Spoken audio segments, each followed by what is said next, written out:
An early morning fire near Pape and Mortimer turns into an arson investigation. This is a live look at the scene. We'll tell you what investigators are saying. Funding the FIFA World Cup. New concerns about who foots the bill tonight as Toronto faces a funding gap. We're going to tell you why Mayor Olivia Chow is blaming Queen's Park. And the clock ticks down to a possible strike. Canada Post rejects the union's offer to delay job action. We have reaction to that. Also tonight, could financial landlords be driving up the price of rent in Toronto? We're going to take a look at a new study and explain. You're watching Live at 5.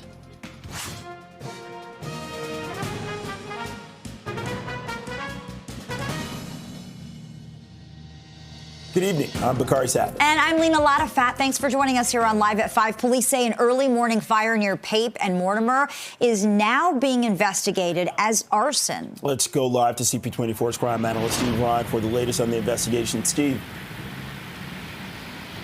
Yeah, Bakari, Lena, not really a surprise, to be honest. We've been here all day, and there was a significant police presence and, of course, fire personnel as well here at this location.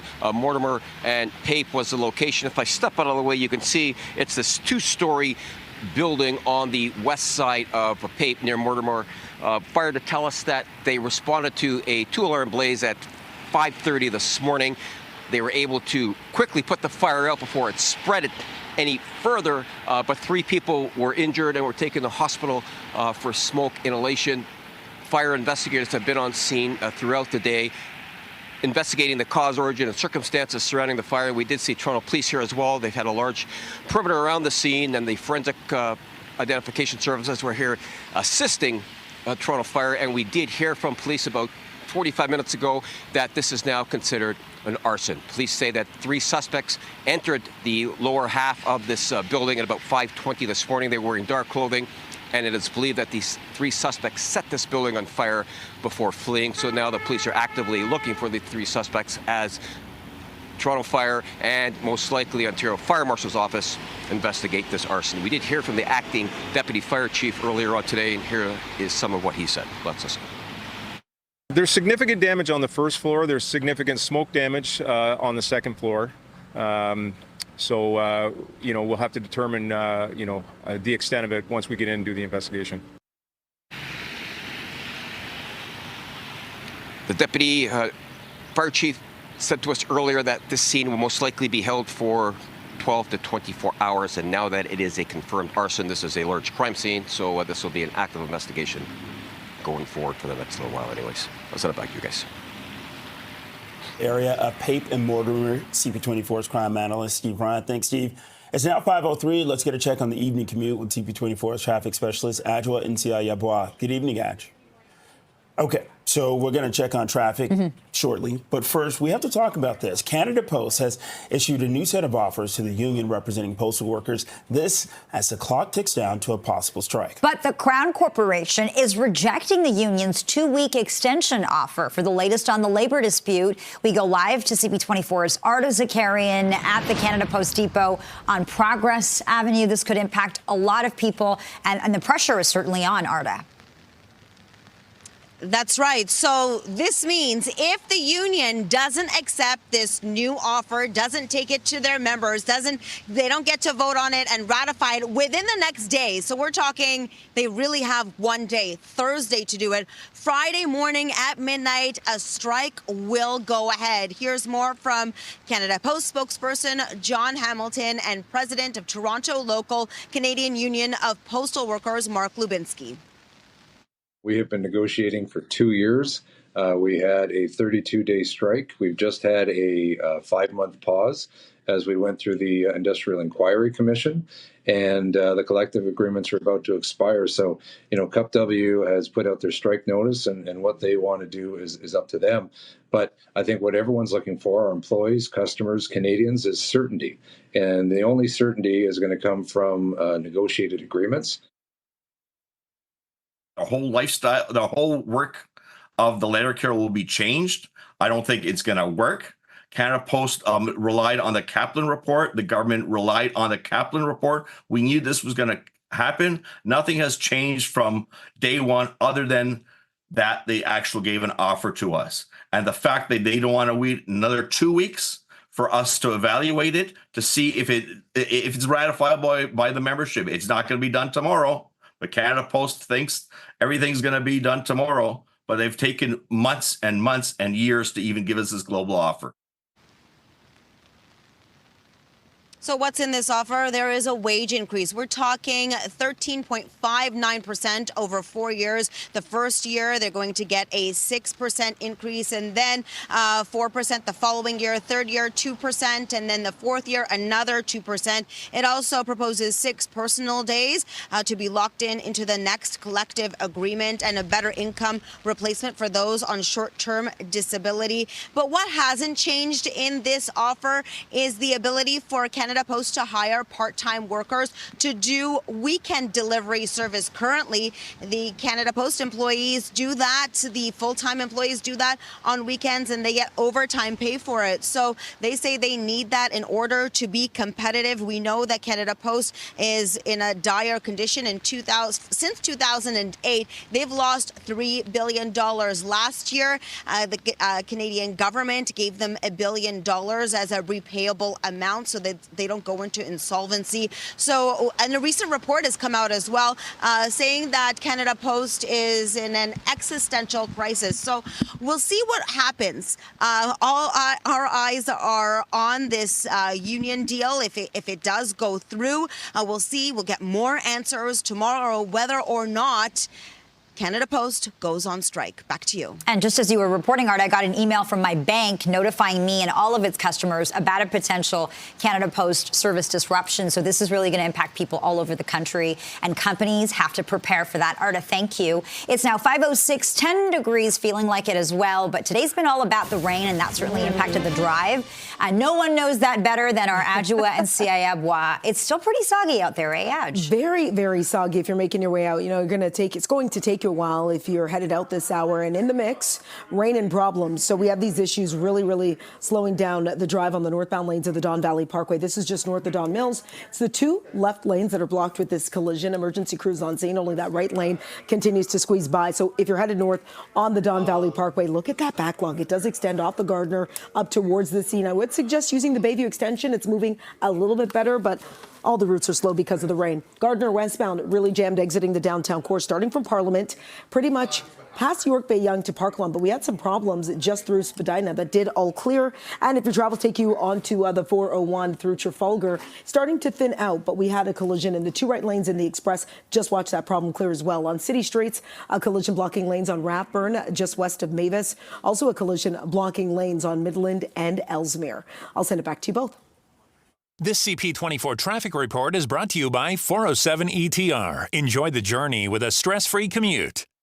It's 5:08, 10 degrees. This is Live at 5. Well, the soaring price tag for Toronto to host the FIFA World Cup games next year, that is on the agenda at City Hall, where Council is holding its monthly general meeting. That's a live look at Councillor Holiday. We'll be right back with more.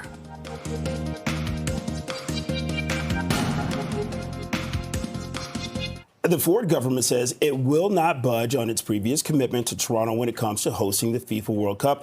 This as concerns are raised about the rising costs. Yeah, CP24's Beatrice Faisman joins us live from City Hall with the latest. Beatrice.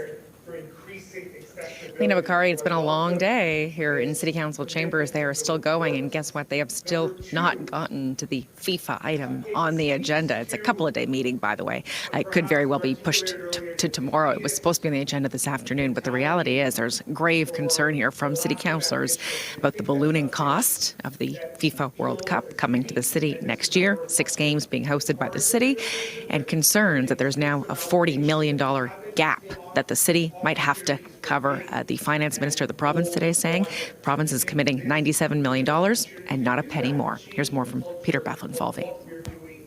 We are helping them. We stood up front and said we will be there for $97 million. We were very clear when we said that. We did say as well at the same time, that's it. And they accepted that at the time. And, you know, we'll be there, as you said, cash and other services to make it what I think is going to be a great event next June. I don't know which matches we're going to get, but Ontario will be there to support and stand by its commitment. But no more more than the 97 million? No more than the 97 million. We were clear up front. I'm clear today. Political will, which undermines. What's clear as well is it's going to be a challenge for the city to find that $40 million if that's what it has to do. The mayor today saying she's not prepared to raise property taxes to fill that gap, saying that they've got to now find $40 million of savings then for FIFA if the province and the city and the feds can't come together to find a way to make it work. Here's how it breaks down. The games, 6 games happening here in Toronto next year, cost about $380 million to host. The city's set to contribute from the onset $179 million. The mayor today saying not a penny more. The feds coming in at $104 million. And the money from the province also included services provided, things like public transit, hospital capacity, policing, and more, events related directly to the World Cup. The problem is all of those costs now substantially higher than what was budgeted, $40 million higher, in fact. And so city's councillors today saying the province is reneging on its promise. Here's more from councillor that we spoke to earlier today. It's a terrible, terrible deal in every way. It was designed to leave the city on the hook with very few benefits. And, you know, we're doing the best we can with a horrible deal. But for the province to rub salt into the wound by refusing to pay its fair share, just another sign of how Ford doesn't care about the people of the city of Toronto. And the games are coming in Toronto, no matter what councillors or the finance minister or the Fed say at this point. They are scheduled for next year. They are coming. And now the big boondoggle is, the bonanza is, where do we find this $40 million? The concern is Toronto taxpayers will have to foot the bill. A lot of the councillors pointing their fingers today at former Mayor John Tory for making this deal. Back to you. Okay, CP24's Beatrice Vaisman continuing live coverage from City Hall. Beatrice, thank you. Well, council is also discussing a proposed bubble zone bylaw. This is aimed at barring protests around places of worship, daycares, and schools. Yeah, it would be enforced based on requests and would allow some institutions to apply for a 20-meter buffer zone that would be in place for 6 months. Some councillors support the bylaw, while others worry it undermines democracy. Multiple councillors and faith leaders advocated for the bylaw at City Hall today. These bylaws are charter compliant. They're used in numerous cities and provinces. They protect hundreds of institutions across Canada and do not ban protests or freedom of speech. Our faith groups play a crucial role in keeping our city healthy, livable, and welcoming. These institutions run food banks, toy drives, out of the coal programs, and house the homeless. The clergy here today provide support in times of personal crisis, help in marriage counseling, addressing substance abuse, and providing hope when there is none. What we have seen here in Toronto over the past 19 months has been an attack on people who come from a faith-based background, who are trying to practice their faith, their worship, engage in their community, and they have been systematically targeted, harassed, assaulted, and abused. If we accept that our job as local government is to ensure the safety of our residents, then we need to take action to stand up and protect those who are vulnerable. And that is what the bubble zone bylaw is all about. I propose as well that it safeguards the freedom of religion as guaranteed by the Charter, protect individuals from harassment, intimidation, obstruction to enter the educational institutions as well as the churches and synagogues and mosques and any place of worship. They ought to be able to do that without intimidation, without harassment, and without fear. We are very, very much in favor of this proposed bylaw. Of course, there are some factors of it whereby the bubble limitation may be proposed is 20 meters. Practically, that seems very impractical. We feel that 50 meters and beyond will be ideal. But I want to state that the City of Toronto proposed the bylaw is a proactive and inclusive.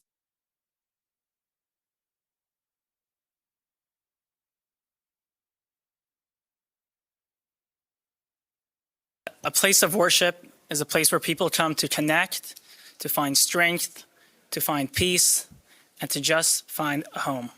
It's a place where people come to have some prayers, to connect, and to get closer to spirituality.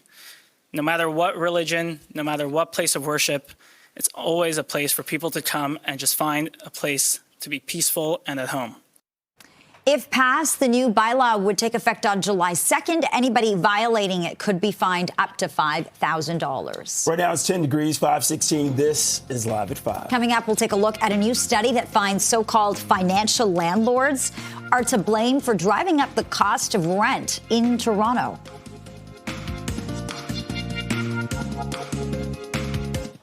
A new study suggests that so-called financial landlords are to blame for driving up the cost of rent in Toronto. Yeah, for a closer look at the findings, let's bring in CP24's Sija Liu. Sija.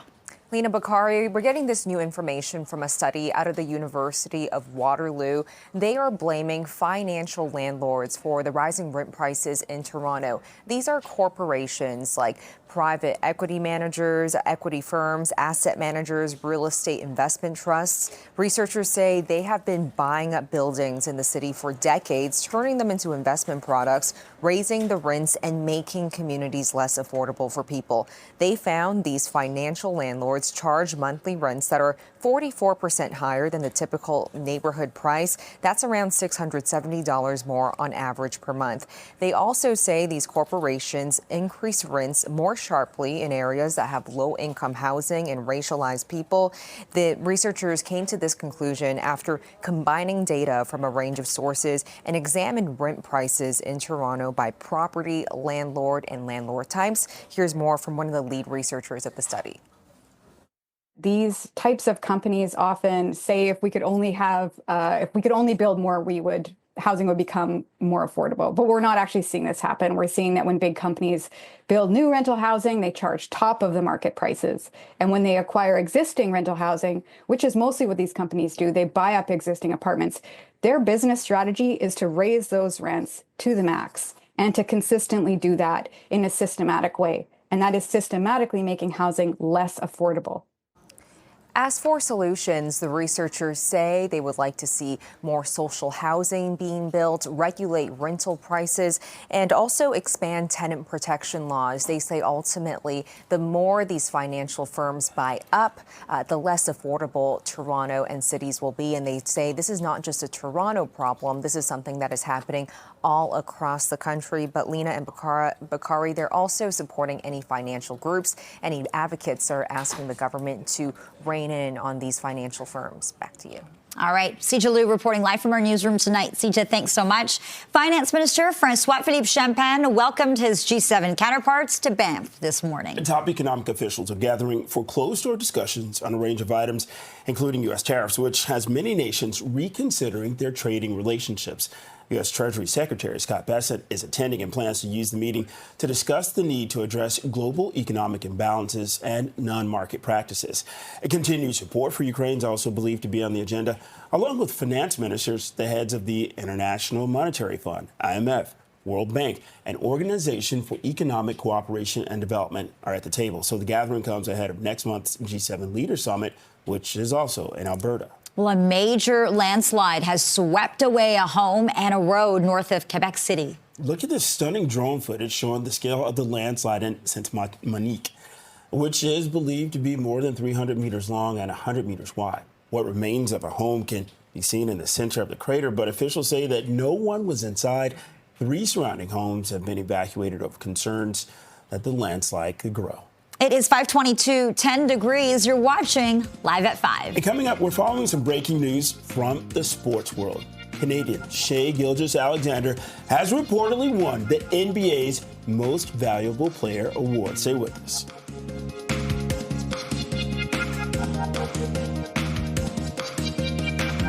Welcome back. Shai Gilgeous-Alexander has reportedly won the NBA's Most Valuable Player award. ESPN's Shams Charania reports Gilgeous-Alexander won the award over Denver Nuggets star Nikola Jokic, who won MVP 3 of the last 4 seasons. So the Hamilton native led the league in scoring, propelling the Oklahoma City Thunder to the best regular season record in the NBA. Gilgeous-Alexander joins Steve Nash as the only Canadians to win MVP. And the Maple Leafs president may be about to get a job offer in Long Island. The New York Islanders have reportedly expressed interest in speaking with Brendan Shanahan about the top job with their club, according to TSN hockey insider Chris Johnston. And Shanahan just completed his 11th season heading up Toronto's front office, so his contract is set to expire at the end of next month. Johnston is reporting that Maple Leaf Sports and Entertainment will hold an end-of-season review tomorrow. This is where Shanahan's future is going to be discussed. And the Oilers, they are in Texas tonight to face the Stars in the opening game of the Western Conference Final. The teams met in last year's West Final with the Oilers winning in 6 games. The Stars, they needed 6 games to eliminate the top-seeded Jets in this year's second round, while the Oilers got past the Golden Knights in 5. Matthew Tkachuk with it once again. Here's Barkov, down low, backhand shot, score! Carter Verhaeghe and Aaron Ekblad scored first-period goals as the reigning Stanley Cup champion Panthers beat the Hurricanes 5-2 in last night's opening game of the Eastern Conference Final. Carolina's lost 13 straight games in the conference final dating back to 2009. Game 2 is tomorrow. Well, speaking of sports news, the Blue Jays are going to be looking for another win as they take on the San Diego Padres tonight. Tough thing to go through. Line hard to right field. Anthony Santander and Vladimir Guerrero Jr. would both homer to guide the Blue Jays to a 3-0 win over the Padres last night. Chris Bassett struck out 6 and allowed 4 hits over 6 scoreless innings. Kevin Gausman expected to get the start tonight, and the game starts in just a little bit at 7:07. Right now it's 5:27, 10 degrees and raining. This is Live at 5. The Union for Postal Workers in this country says it's taking time to review the latest attempt by Canada Post to prevent a strike this Friday. The Crown Corporation tabled a new offer today, but rejected a union request for 2 weeks to consider the latest proposal. We're going to hear from both sides next.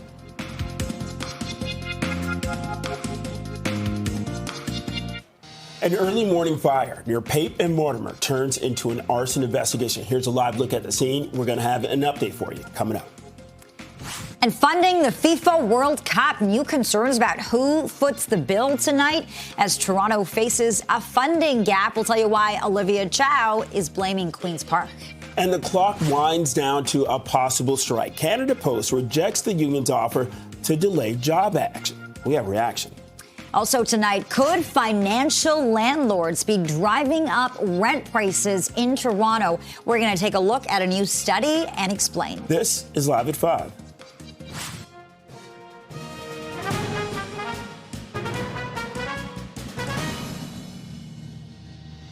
Good evening, and thank you for joining us. I'm Lena Latifat. I'm Bakari Savage. Canada Post has issued a new set of offers to the union representing postal workers.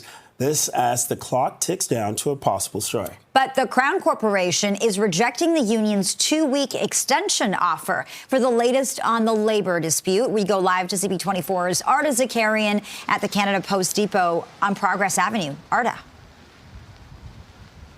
And Lena and Bakari, the Canadian Union of Postal Workers, did put a strike notice. That's going to happen Friday at midnight if they don't agree to a deal. That means they have a little bit more than a day to work it all out, whether or not they are going to accept this offer. Here's more from Canada Post spokesperson John Hamilton and President of Toronto Local of Canadian Union of Postal Workers, Mark Lubinsky.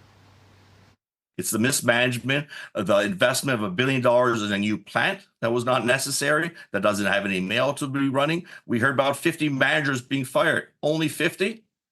Like $2 billion? Come on. Some vice presidents need to go. Some CEO needs to go. After this lengthy delay, this service disruptions from the strike last year, and everyone looking for certainty, our volumes are way down. Our employees are scared. Our customers are frustrated. They're looking for us to get a deal and to treat this with the urgency that it deserves. Therefore, pushing pause is in nobody's best interest. Let's hammer out a deal, get this done, and give everyone the certainty they're looking for. So what's in this new deal? Well, for the first time ever, it's for all of us to see as well. It's made public. Now, there's a 13.59% wage increase in 4 years. That's a 6% increase in the first year, 4 in the second year, 2 the year after that, and another 2 the year after that. They also add 6 personal days and a better income replacement for those on short-term disability. Now, one of the major sticking points is the ability for Canada Post to hire part-time workers. They want to do that so that they have 7-day delivery, weekend delivery service as well. They're offering those part-time workers full benefits as well as a maximum of 40 hours per week. However, the CUPW, Canadian Union of Postal Workers, say that they want their full-time workers to handle that instead. Now, Canada Post has lost $3 billion since 2018. Last year, the Canadian government did loan Canada Post about $1 billion to protect them from insolvency. That's a repayable amount. So we did hear also from a report that said that Canada Post is in an existential crisis. Now, we have come down basically to the wire about a little bit more than a day. We'll find out some more answers before strike action commences Friday at midnight. Back to you. Yeah, workers could hit the picket lines by the end of the week. Arda, thanks so much for this.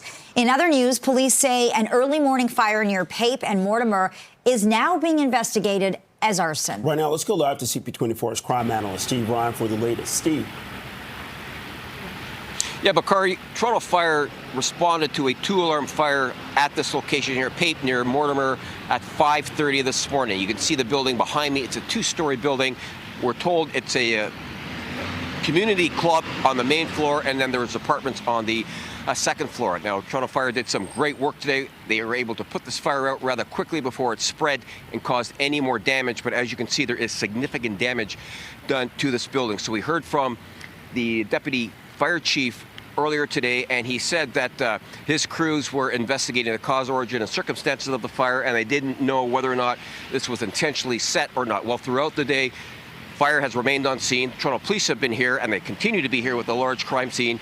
FIS was here. They assisted Toronto Fire with collecting forensic evidence, and now at 4 o'clock, we heard from Toronto Police, and they have said that this is believed to be an arson. According to police, 3 suspects entered the main floor of this building at 5:20 this morning wearing dark clothing. They set this place on fire before fleeing, so now it is a criminal investigation. Here is more from the acting deputy fire chief, who we heard from earlier today. Let's listen to what he said. The investigators will go in and they'll determine burn patterns, see if there's any accelerants, the typical stuff that they always do for fires to rule things out. And then they'll go from there. We have crews on scene doing a fire watch right now to make sure that there are no hot spots. So they go in with the thermal imaging cameras and they'll check areas of concern or potential concern and make sure that the fire is indeed out before we clear the scene. And we'll be here for probably 12 or 24 hours. 3 people were injured, were treated in hospital for smoke inhalation, and now this investigation will most likely be led by the Ontario Fire Marshal's Office. They are mandated to investigate whenever there's an arson, assisted by, of course, the Toronto Fire and the Toronto Police as a support unit as well. So back to you guys. All right, Steve Ryan reporting live from the city's East End. Steve, thanks so much for this. Well, today in the sexual assault trial of 5 former members of Canada's 2018 World Junior Hockey team, a Crown attorney claimed that Vegas Golden Knights forward Brett Howden was being untruthful when he previously testified that he couldn't remember details that could hurt the 5 defendants who are on trial for sexual assault. And a warning, the court proceedings included graphic allegations of sexual assault. Okay, right now we are joined by TSN's senior correspondent, Rick Westhead. Rick, what were some areas of testimony that Crown attorney Megan Cunningham asked the judge to cross-examine Howden about? Yeah, hi, good evening. There was actually 18 different areas of inconsistencies that the Crown attorney said that she wanted to cross-examine Brett Howden on. This all relates back to Howden's testimony on Tuesday. And the Crown attorney said that basically Howden had a memory issue, that he was able to remember all kinds of evidence that helped the defendants in this case, but he was forgetting things that would have hurt them. The Crown attorney described him as these players as his friend and former teammates. So one of the areas one of the areas of inconsistencies the Crown attorney talked about was this memory, whether or not whether or not Brett Howden had a memory for if EM, the complainant in this case, was slapped in the early morning hours of June 19th, 2018, when she was in a hotel room with all of these hockey players. Brett Howden testified on Tuesday that he had no memory of seeing her be slapped. And so the Crown Attorney today, read into the record a text message that he sent to teammate Taylor Radish back in 2018. Brett Howden wrote, "Dude, I'm so happy I left when all this stuff went down. Ha ha. Man, when I was leaving, Duber was smacking this girl's buttocks so hard, like it looked like it hurt so bad." I'm obviously substituting out some of the expletives there. Important to point out that Brett Howden has not been accused of any wrongdoing. And at the end of the day today, the judge said that, well, she did not find that there was any reason to believe that Brett Howden feigned a memory loss over any of these answers. She did agree that there was at least 4 areas of inconsistencies in his testimony. So, Rick, what happens next as this trial continues? Well, just before we adjourned for the day, the Crown Attorney said that she would talk with defense lawyers overnight and into tomorrow morning and try to see if there was some sort of a compromise where they could read some of these previous statements where Brett Howden's memory, where he had more of a memory of what happened, the night of the alleged sexual assault and in the days after that. And we'll have to see whether or not they're able to reach a compromise and whether that's going to mean that the Crown Attorney is going to cross-examine Brett Howden, a Crown witness, in the days ahead. Okay, TSN's Rick Westhead, always good to be with you, and thanks so much for your reporting. And for more on Rick's continued coverage of this high-profile trial, you can visit tsn.ca. Thank you, Rick. Right now it's 5:38. Let's get a check on the evening commute with CP24's traffic specialist, Adjoa Yabwa. Adj, what effect is the rain having on the evening commute? What do you think, Bakari? A big effect, if you're making your way out. Lucky to be inside. I'm very lucky to be inside, and so are the both of you. But if you do have to drive this hour, this is what's going on. So northbound on the Don Valley Parkway, on the approach to Eglinton, you can see the flashing lights. Can't really see the problem, but it is a collision. Just on the approach to Eglinton, it does have the right lane blocked. It's already very, very slow on the northbound Don Valley Parkway off the Gardner up towards this situation. And then if your travels take you on to the 401 westbound through the rain in the Express, just as you head through Kennedy, stalled transport truck in the center lane, but another emergency crew is blocking an additional lane, so you're looking at the 2 left lanes blocked because of this scene. Then another stall, this one on the eastbound 401 in the Express, just as you make your way through Yonge, right lane and shoulder blocked with this stalled vehicle. And if your travels do take you onto the Gardner westbound, had word of problems westbound Gardner through Jarvis, haven't spotted them yet. Reports of a collision partially blocking a center lane, haven't spotted it. Once I do, I'll definitely keep you in the know. And outside of camera view, crews on scene of a collision on Rathburn just west of Mavis, probably an area you want to avoid. I'll send it back to you both. Okay, thanks, Adj. You're welcome. Well, after sunshine and a little bit of warm weather last week, the GTA is now entering the coldest post-long weekend stretch in nearly 20 years. Yeah, our meteorologist Bill Coulter says Toronto hasn't seen a stretch of weather this cold following the May long weekend since 2006. So, yeah, it's been a while. We're giving you a live shot of a chilly and dreary Nathan Phillips Square. Environment Canada calling for cloudy skies, rain, and below seasonal temperatures for the next few days with a high of only 11 degrees tomorrow. Sunshine returns to the forecast Saturday and Sunday with highs around 18 degrees. So, yeah, bundle up for now. Right now it's 5:40, 10 degrees. This is Live at 5. Well, the soaring price tag for Toronto to host FIFA World Cup games next year is on the agenda at City Hall, where Council is holding its monthly general meeting. It's been a really busy day. We'll have more coming up. Well, it's going to be a busy week at City Hall. Council is discussing a number of items, including a proposed bubble zone bylaw aimed at barring protests around places of worship, daycares, and schools. It would be enforced based on requests and would allow some institutions to apply for a 20-meter buffer zone, which would be in place for 6 months. Some councillors support the bylaw, while others worry it undermines democracy. Multiple councillors and faith leaders advocated for the bylaw at City Hall this afternoon. Over the past 18 months, faith communities, notably the Jewish community and others, have been under siege. They have been subjected to protests, vandalism, arson, and hate-motivated attacks. Toronto City Council will be discussing and debating new bylaws that protect faith-based and vulnerable institutions from protests and harassment and blocking entrances. Although we must amend the staff recommendations, these bylaws protect the rights of those who enter places of worship, daycares, and other vulnerable institutions. The right to peace, security, free of incitement. I've stood in those places in the last year and a half, and I've seen fear, I've seen intimidation, I've seen harassment, I've seen actually hate expressed openly, freely, and with glee. And it's shocking. The city of Toronto that I moved to in 1995 was a safe place where this would not have been necessary, but it is necessary now. By ensuring designated zone of safety around these vital community spaces, we can better protect children, families, worshippers, and vulnerable individuals from targeted harassment, intimidation, or disruption.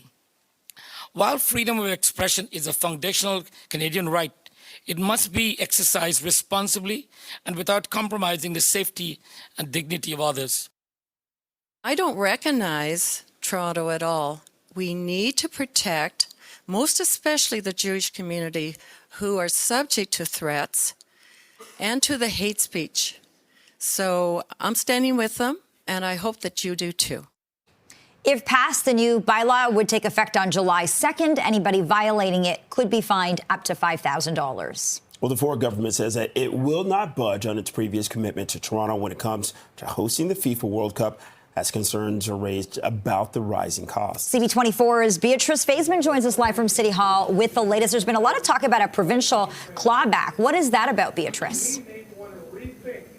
Yeah, that's the accusation today, Lena and Bakari, from the mayor and from some city councillors as well. They feel as though the province is not making good on its promise when it comes to the cash contribution to the pot, I guess, that's going to go towards funding the 2026 FIFA World Games when they come to the city next year. Toronto's, of course, hosting 6 games. And here's how the price tag breaks down. $380 million total, the city contributing $179 million, $104 million from the feds.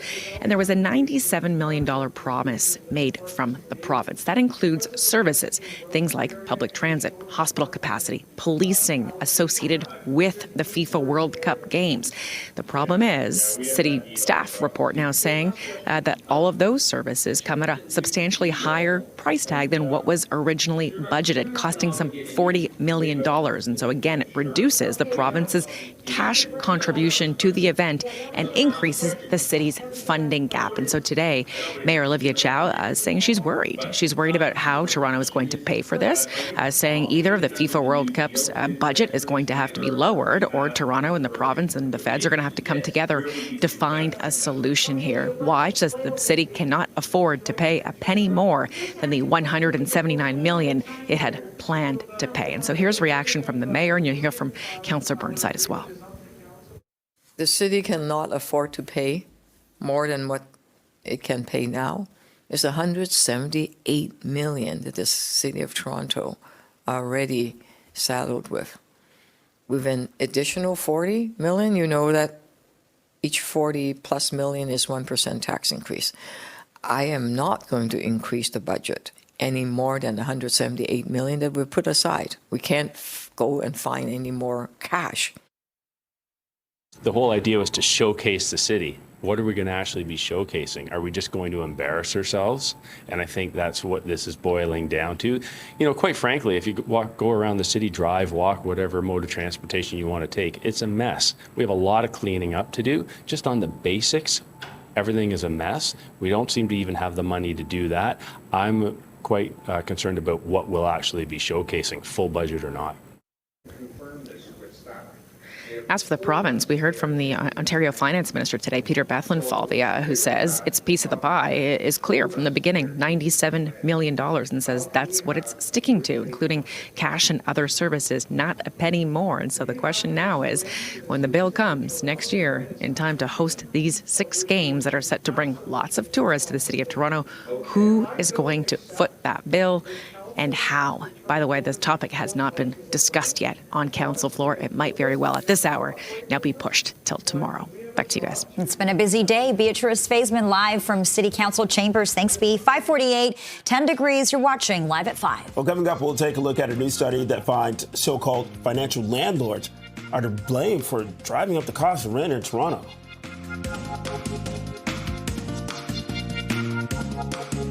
A new study suggests so-called financial landlords are to blame for driving up the cost of rent in Toronto. For a closer look at the findings, we turn to CP24. Sija Liu joining us live from the newsroom. Sija.